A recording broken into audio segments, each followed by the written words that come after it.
President Uhuru Kenyatta today fulfilled one of his key election campaign pledges when he commissioned the revamped Rivatex textile factory in Eldoret town.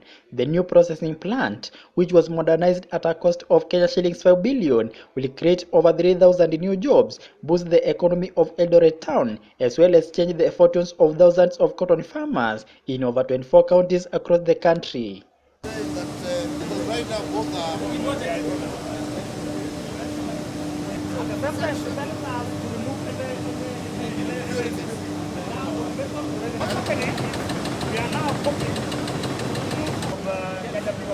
Right.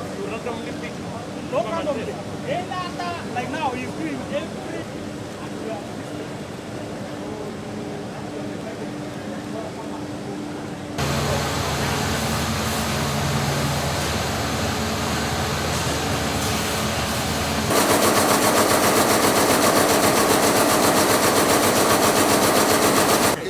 Okay, now. So you can see now the machine is now moving. So what happens for now, for instance, now. What are you making here? We have technical university.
One shift for 2 lines. We can do 3 shifts. One shift does 15 and 50. We have 400. We can escalate to 1,000. 1,000. Yeah.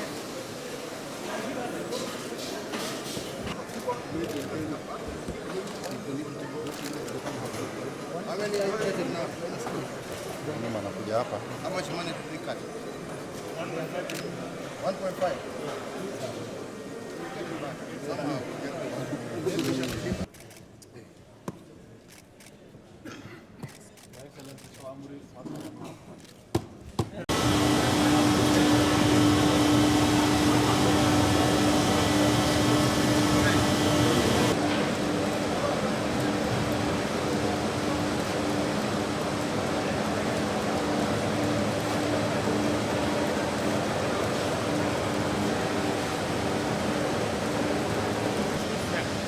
We are now reducing the size, but maintaining the number of fibers in the cross-section. Maintain it.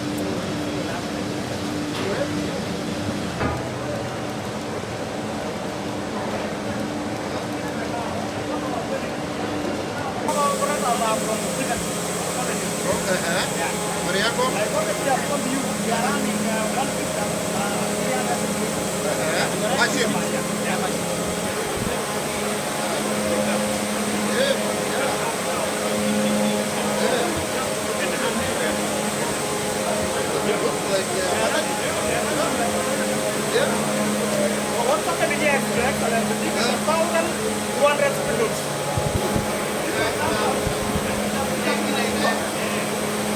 See now.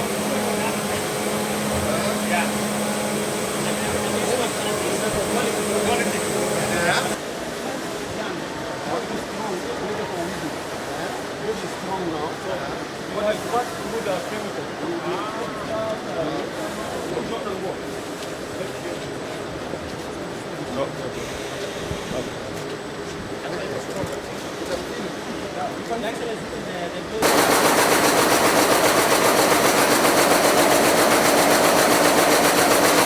administration will continue to improve the enabling business environment through continuous reforms that make it easier for youth, women, and persons living with disabilities to create markets and to earn from their talents. So, ladies and gentlemen, today we launch two initiatives that are at both ends of Kenya's economic spectrum. Cotton represents many decades of Kenyan agriculture and industry, while the laptop assembly line, established by Moi University, captures 21st century innovation and enterprise. I applaud Moi University for establishing a laptop assembly line and also creating an industrial linkage, which is an important component in addressing the skills and capacity gaps in the ICT manufacturing industry. I also note the laptop assembly factory that is here in Eldoret and the other one at JKU CAT in Juja successfully assembled teachers and learners' devices under the digital literacy program, supporting a vital government program and showcasing that we have local capacity to meet large demands. To this end, my administration has extended incentives to support the assembly and production of motherboards in Kenya, and I expect that in the coming years, we shall be relying exclusively on Kenyan manufactured or assembled hardware for all our computing hardware needs. We also need to see an increase in local content development for computing software engineering and advances in artificial intelligence, machine learning, and virtual reality. All these provide immense opportunities for young persons in Kenya. Moi University is strategically positioned to promote both hardware and software development in Kenya, and I challenge other universities to exploit their latent potential in research, design, and manufacturing within the ICT sphere.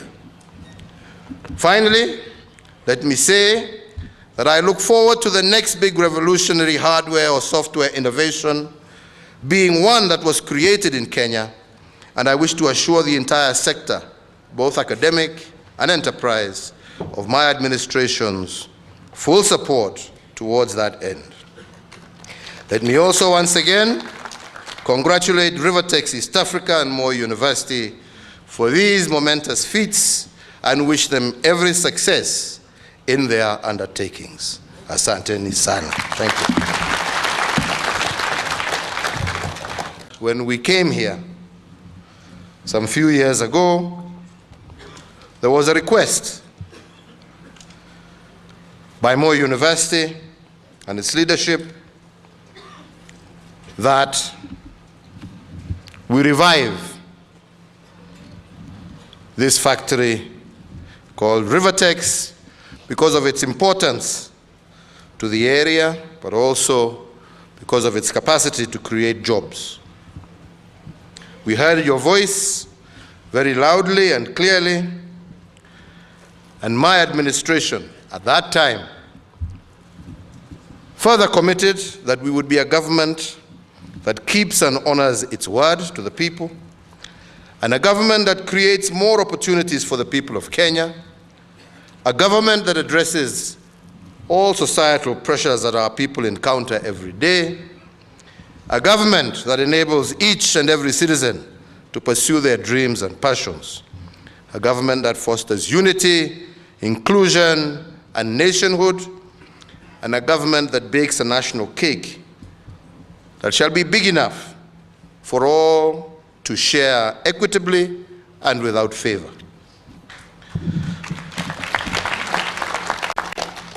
And I made a pledge to lead our nation on that path, as William has said there, of national renewal, but also of transformation.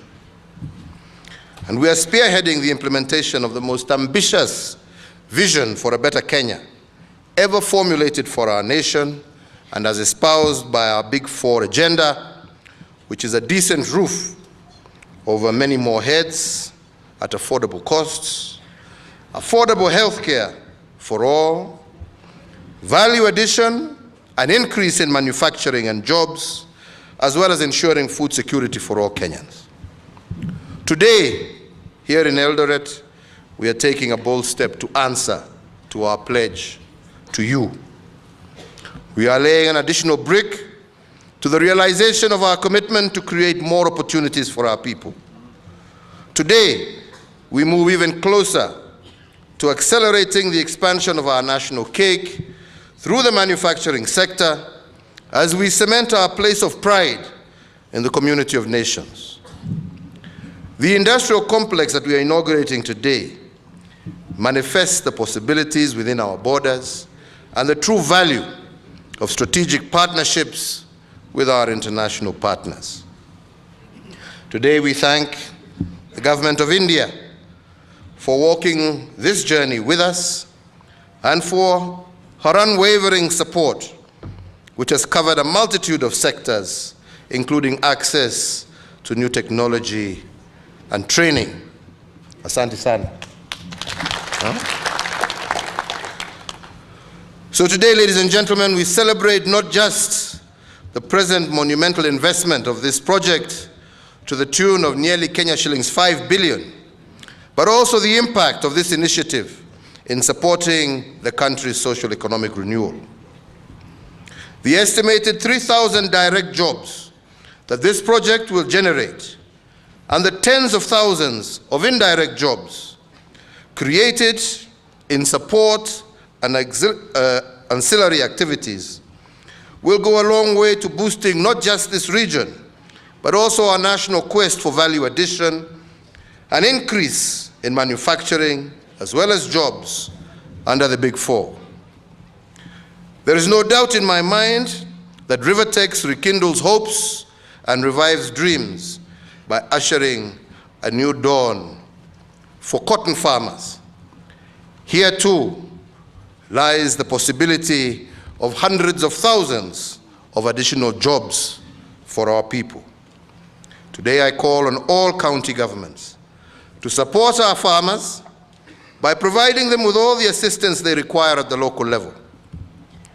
On our part, as national government, we will continue to improve policy conditions and ease of operations for farmers, while at the same time delivering on direct interventions that make inputs, operations, and support activities cheaper, and also direct interventions that enhance productivity and market access. In regard to cotton, I am indeed aware that we are at an advanced stage of the national performance trials for biotechnology cotton, what we call BT cotton, which would give better yields and returns to our farmers compared to conventional cotton.